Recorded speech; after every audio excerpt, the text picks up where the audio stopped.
Assalamualaikum warahmatullahi wabarakatuh. Perkenalkan terlebih dahulu, nama saya Dea Tasya Amelia, NPM 2011030208 dari Prodi Manajemen Pendidikan Islam kelas E. Kepada Bapak Ahmad Syaifullah, dosen pengampu Sejarah Peradaban Islam, izinkan saya untuk menyampaikan materi yang berjudul Islam Periode Klasik. Perkembangan sejarah peradaban Islam zaman klasik. Jadi, perkembangan peradaban Islam pada periode klasik dimulai dari masa Rasulullah hingga jatuhnya pemerintahan Bani Abbas di Baghdad. Periode ini ditandai dengan upaya perintisan perkembangan dan kemajuan. Puncak yang pertama peradaban Islam dan masa disintegrasi. Periode klasik ini diwakili oleh kekhalifahan Nabi Muhammad di Mekah dan Madinah, Khulafaur Rasyidin di Madinah, dinasti Bani Umayyah di Damaskus, dan kemudian dinasti Bani Abbas di Baghdad.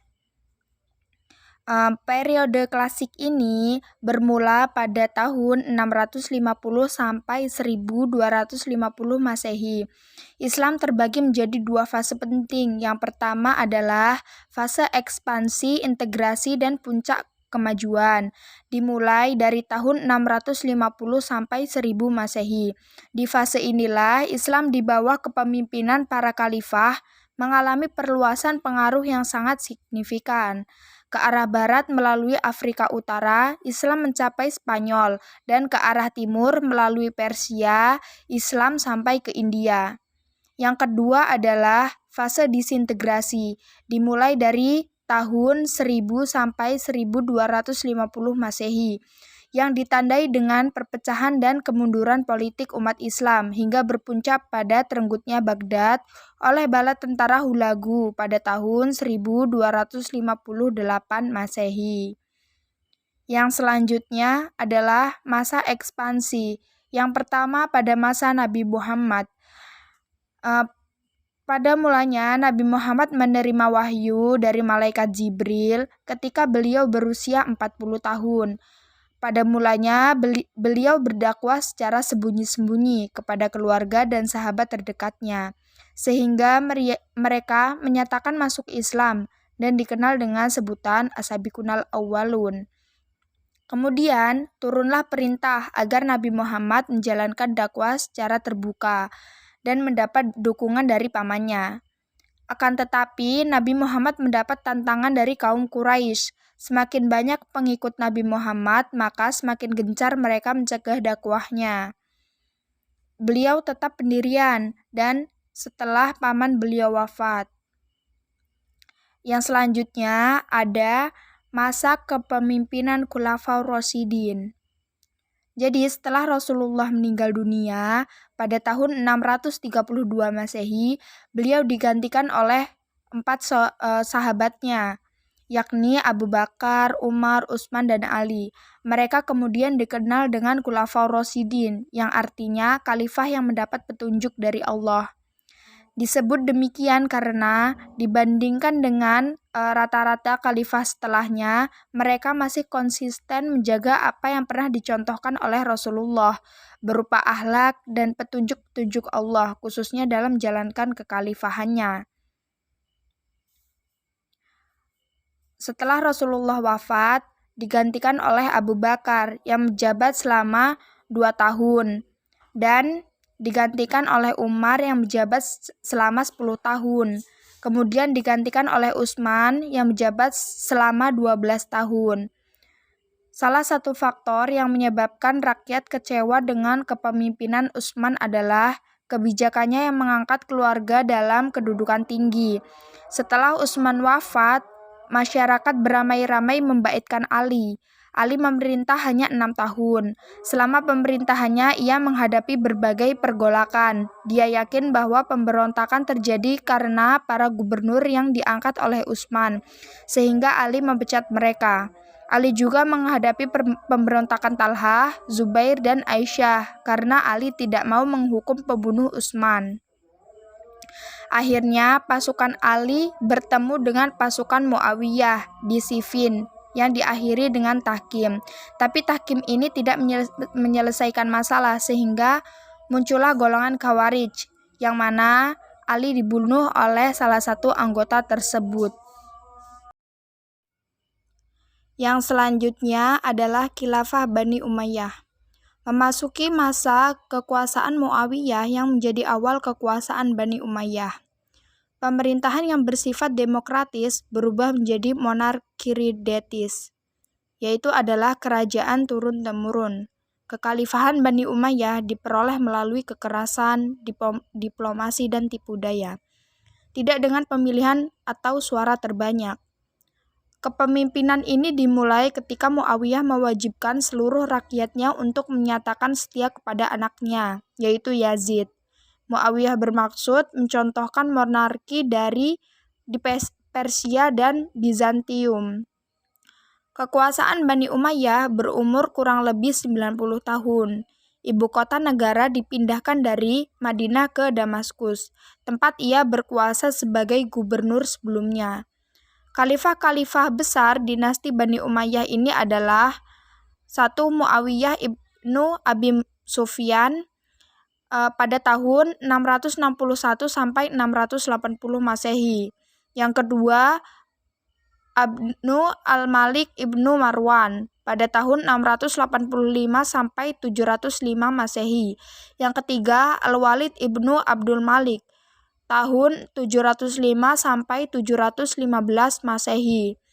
Yang selanjutnya Umar ibnu Abdul Aziz tahun 717 sampai 720 Masehi. Dan yang terakhir ada Hashim ibnu Abdul al-Malik tahun 724 sampai 743 Masehi. Ekspansi yang terhenti pada masa Khalifah Utsman dan Ali dilanjutkan kembali oleh dinasti ini. Di zaman Muawiyah, Tunisia berhasil ditaklukkan.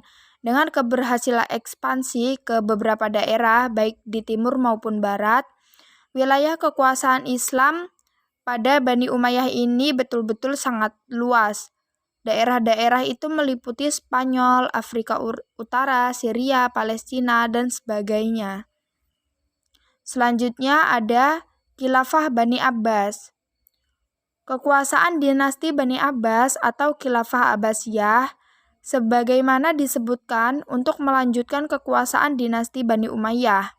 Dinamakan Khilafah Abbasiyah karena para pendiri dan penguasa dinasti ini adalah keturunan dari Al-Abbas, paman dari Nabi Muhammad SAW. Dinasti Abbasiyah didirikan oleh Abdullah al-Safah ibnu Muhammad ibnu Ali ibnu Abdullah ibnu al-Abbas. Kekuasaannya berlangsung dalam rentan waktu yang panjang dari tahun 132 Hijriah sampai dengan 656 Hijriah. Selama dinasti ini berkuasa, pola pemerintahan yang diterapkan itu berbeda-beda sesuai dengan perubahan politik, sosial, dan budayanya. Pada periode pertama, pemerintahan Bani Abbas mencapai masa keemasannya. Secara politis, para khalifah ini betul-betul tokoh yang kuat dan merupakan pusat kekuasaan politik dan agama sekaligusnya. Masa ini juga ditandai dengan perkembangan ilmu pengetahuan di bidang agama maupun non-agama. Dalam bidang hukum dikenal dengan para imam mazhabnya seperti Malik, Abu Hanifah, Syafi'i, dan Ibnu Hanbal. Di bidang teologi dikenal dengan tokoh-tokohnya seperti Abu Hasan al-Asy'ari, al-Maturidi, Wasil ibnu Atta, al-Mu'tazili, dan sebagainya. Di bidang tasawuf, itu dikenal dengan Zunnun al-Mishri, Abu Yazid al-Bustami, al-Hallaj, dan lainnya. Sementara dalam bidang filsafat dan ilmu pengetahuan, itu kita mengenal dengan Al-Kindi, Al-Farabi, Ibnu Sina, Ibnu Maskawi, Ibnu Hisyam, dan sebagainya. Demikianlah kemajuan politik dan kebudayaan yang pernah dicapai oleh pemerintahan Islam pada masa klasik. Kemajuannya yang tidak ada tandingannya di kala itu. Pada masa ini, kemajuan politik berjalan seiring dengan kemajuan peradaban dan kebudayaan, sehingga Islam mencapai pada masa keemasannya, kejayaan dan kegemilangan. Masa keemasan ini mencapai puncaknya, terutama pada kekuasaan Bani Abbas periode pertama. Namun sayang, setelah periode ini berhasil, Islam mengalami masa kemunduran. Yang terakhir ada masa disintegrasi. Masa disintegrasi berawal pada tahun 1000 sampai 1250 Masehi. Dalam bidang politik sebenarnya telah mulai terjadi pada masa Bani Umayyah, tetapi memuncak di zaman Bani Abbasiyah. Wilayah kekuasaan Bani Umayyah dari awal berdirinya sampai masa keruntuhannya sejajar dengan batas-batas wilayah kekuasaan Islam. Hal ini tidak seluruhnya benar untuk diterapkan pada pemerintahan Bani Abbas. Kekuasaan dinasti ini tidak pernah diakui oleh Spanyol dan seluruh Afrika Utara, kecuali Mesir yang bersifat sebentar-bentar dan kebanyakan bersifat nominal. Daerah-daerah itu berada di bawah kekuasaan gubernur-gubernur provinsi yang bersangkutan. Hubungannya dengan khalifah ditandai dengan pembayaran upeti. Di abad 20, baru Palestina jatuh ke tangan Inggris sesudah kalahnya Turki dalam Perang Dunia Pertama. Perpecahan di kalangan umat Islam semakin besar. Ekspansi Islam di zaman itu meluas ke daerah yang dikuasai Bizantium di barat, ke daerah pedalaman di timur, dan Afrika melalui Gurun Sahara di selatan. Dinasti Seljukah meluaskan daerah Islam sampai ke Asia Kecil, dan dari sana kemudian diperluas lagi oleh dinasti Utsmani ke Eropa Timur. Di India, ekspansi Islam diteruskan oleh dinasti Ghaznawi. Itulah beberapa materi tentang Islam pada masa periode klasik. Terima kasih telah menonton video ini. Mohon maaf apabila ada kesalahan atau kurang tepat dalam penyampaian materi ini. Saya akhiri, wassalamualaikum warahmatullahi wabarakatuh.